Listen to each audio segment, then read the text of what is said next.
Amelaaniwa mtu yule amtegemeaye mwanadamu.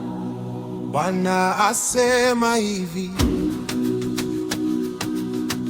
amelaaniwa mtu yule amtegemeaye mwanadamu, amfanyaye mwanadamu kuwa kinga yake, na moyoni mwake amemwacha Bwana.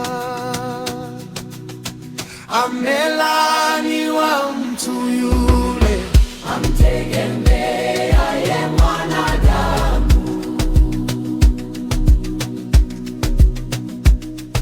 maana atakuwa kama fukara nyikani, hataona yatakapotokea mema, bali atakaa jangwani palipo ukame, katika nchi ya chumvi isiyokaliwa na watu.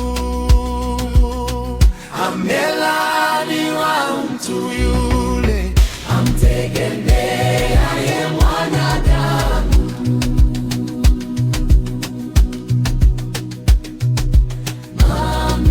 amebarikiwa mtu yule anayemtegemea Bwana, ambaye Bwana ni tumaini lake.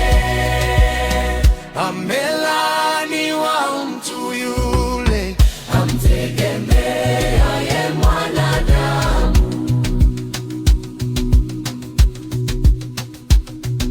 maana atakuwa kama mti uliopandwa kando ya maji, uenezao mizizi yake karibu na mto. Hautaona hofu wakati wa hari ujapo, bali jani lake litakuwa bichi. Wala utahangaika mwaka wa uchache wa mvua, wala utaacha kuzaa matunda. amelaaniwa mtu yule amtegemeaye mwanadamu.